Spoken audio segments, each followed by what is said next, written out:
Hello guys, welcome back to another video. In this video, I just want to do a little quick update along with a price breakdown of my most recent sale, which was the yellow Honda. Yep, it's gone. We only got the Polaris now, guys. So I got a really good profit off of that, so I want to break down all the costs and everything in this video, along with just give the little update. So yeah, let's get right into this video.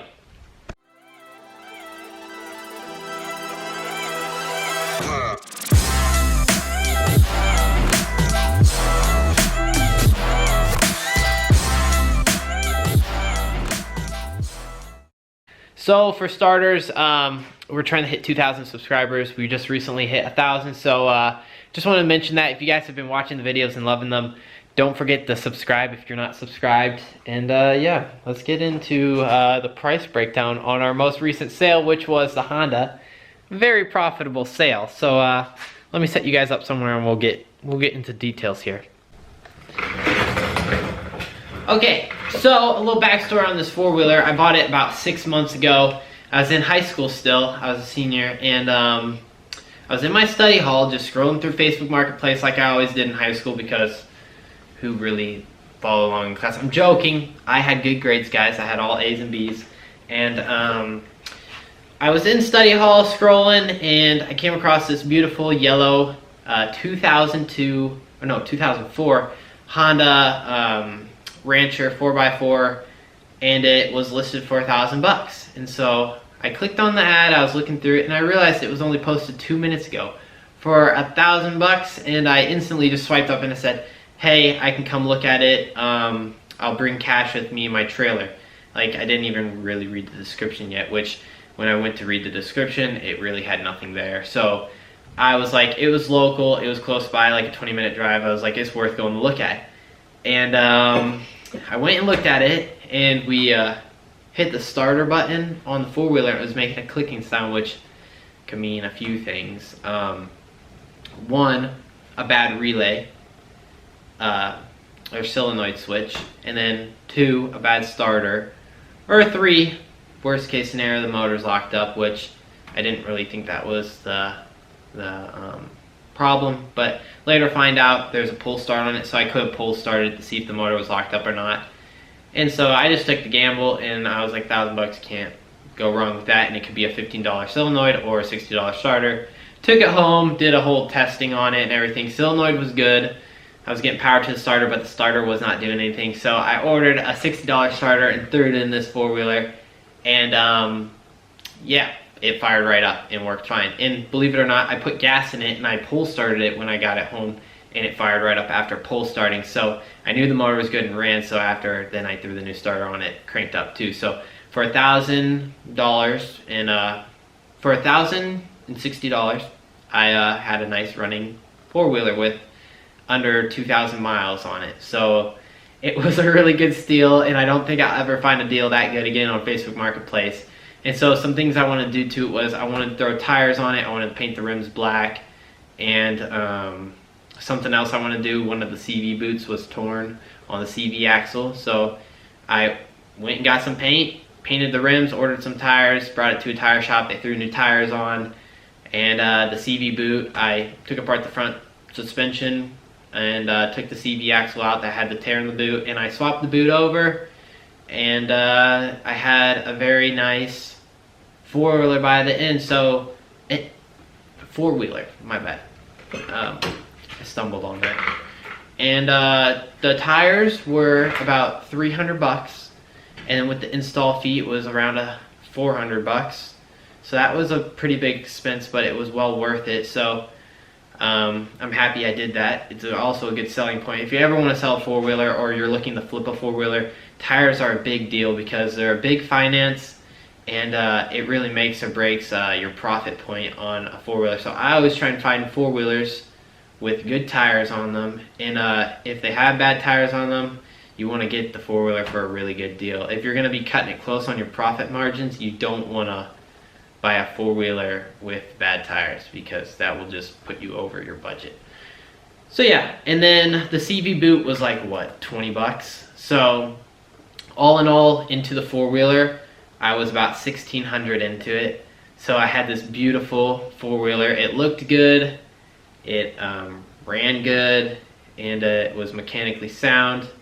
So yeah, I started looking on Facebook at what they were retailing for. I kind of had a ballpark idea, and I was seeing a lot go for $3,000, $3,500, and then also $4,000. And I was like, well, I don't really want to sell it, so I was like, I'll post it for $4,000 and see what happens. So I posted it for $4,000. Note, this is after I've gotten my use out of it. I took it to the Badlands twice and had a ton of fun with it. My buddy rode the four-wheeler and I rode this Polaris here in the back. And yeah, I just had it listed for about a week and a half. I was getting a little bit of interest, but Friday rolled around, and I guess it was the pay Friday or pay week. And right when everybody got their paychecks, I guess they were hitting me up. I had like 5 people interested, and so the first person that contacted me seemed pretty serious, and he offered me $3,100, and he arranged to come pick it up and everything. And I gave him my address and everything, but he ended up not picking it up, and I'm very thankful for him not showing up, picking it up, because I instantly got 4 more offers that Friday, because I guess the paychecks were coming in. And the second guy asked what the lowest I'd go was, and I said $3,500. And I gave him my address. He came, he looked at it, and he liked it, but he only came with $3,200. So I was like, bro, why would you bring $3,200 when my lowest I'd go was $3,500? And this was before I had the other 3 offers. I think I had 1 more offer at the time. So I was like, if he just comes for $3,500, I'd be happy, and I wouldn't have to haggle with arranging it with other people. So when he came with 32, I was like, at least 33, and he took it for a little test drive then, and he was like, okay, I'll do 33, and he pulled 100 out of his wallet, but he had no more cash on him, so he couldn't go higher, sadly, which was a bummer. But something that happened when we went to the Badlands was we used the brakes quite a bit. So the rear brake was all right, but the front brake was getting pretty low on its capability of stopping. So when you put the emergency brake on with the handle on an incline, it would actually kind of roll back. So in my head, I was like, it's probably good that he's gonna take it for $3,300, because then, well, he knew about the brake, he was feeling it, he knew it was soft, and he knew the rear brake was soft. So he was fine with taking it for $3,300, and then I wouldn't have to deal with other people that maybe would have come for $3,500 or around $4,000, but then would be haggling down because of the soft brakes. So yeah, I was just happy with what I sold it at. But I sold it at $3,300, which is a $1,700 profit, which is insane. That's a huge profit. That's over a 50% profit. And so far it's been my best profit on something. My other second close profit was my dumpster jet ski that I got for free, and the trailer, and then I put like $300 into both of them, and then I sold it for $1,500 and made $1,200 profit on that. But yeah, if you guys want to flip and sell four-wheelers or just any automotive thing, I highly recommend it. Just, you gotta be careful on the deals you pick, because some are money makers and some are not money makers. It's just, you'll figure it out. You'll just learn with experience. That's the best advice I can give you, is just give it a go and learn from your mistakes. And then yeah, also another update that I've been doing is my truck. So one of my buddies bumped into my truck, and my bedside's dented in now and my taillight's busted up. So I was like, perfect opportunity to put a body kit on my truck, right? So my truck was getting pretty rusty around the cab corners and the rockers, and the bedsides were starting to show a little rust past the fender flare. So yeah, that's my next project. You guys are gonna see a lot of videos on me putting a body kit on my truck. But before I put the body kit on, I've been buying suspension for it, because I'm gonna Gen 1 Raptor swap it. So I'm buying all Gen 1 Raptor stuff: lower control arms, upper control arms, CV axles, tie rod ends, sway bar, end links, and Also, I got Gen 1 Raptor shocks on the way already. That was my first purchase. And then I got the struts for the front. And it's going to be super dope. And it's going to widen it by 9 inches. And then I'm buying a Gen 1 Raptor kit. And it's just going to be sweet. I'm so excited. Because I put so much money into my truck with my radio and having Apple CarPlay and all my other modifications I've done to it, that I'm like, might as well keep it. It's the same body style as the Gen 1 Raptor, and with just a few bolt-on parts, it would legit become a Gen 1 Raptor. So I'm excited about that. Because you can't just put the body kit on it without the suspension. You gotta go suspension and then body kit. And that should be a fun build series. But yeah, also, I got an email from Go Power Sports, which made me start to really think about this go-kart I have sitting down here. And I think I should bring it back to life and buy a little racing motor for it and get her back up and going, especially with some big changes coming here that I'll let you guys know on soon, of maybe a possible track we could make for this. I really want to get it up and going again. But I'm going to pick something up tomorrow. Oh yeah, and the boat. The boat, I had to winterize it because I wasn't quick enough, guys. The cold weather came too soon and I had to winterize it. So the next few videos are just gonna be us starting to work on some interior stuff and upholstering. So if you guys are into that, stay tuned for that. But getting back to what I was saying, I'm going to pick something up tomorrow because one 4-wheeler leaves. That's all I'm saying, that's the hint.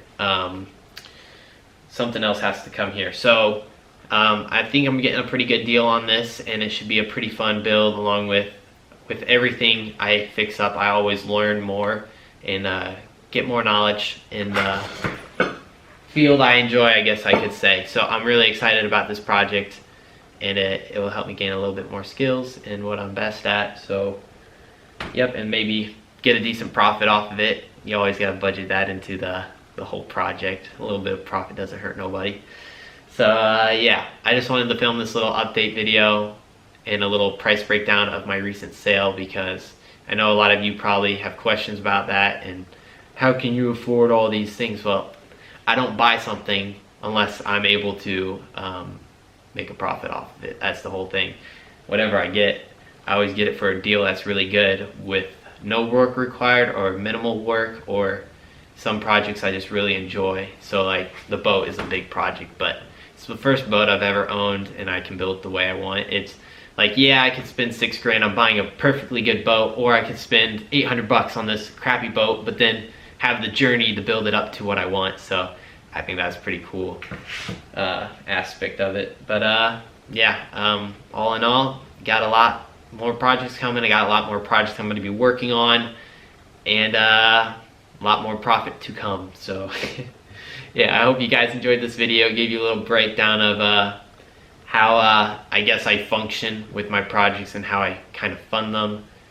And I have a job that also helps fund them, and my job's a mechanic, so I also gain more knowledge, so it makes working on these things a lot easier also. So yep, I'm in college also right now. That's also a slowdown to the videos, but it's not an excuse. I gotta keep posting these videos. I'm sorry that it's been so long since my last one, but been busy with a lot of work. But I'm excited to keep posting, and stay tuned for tomorrow's video of what we're going to pick up.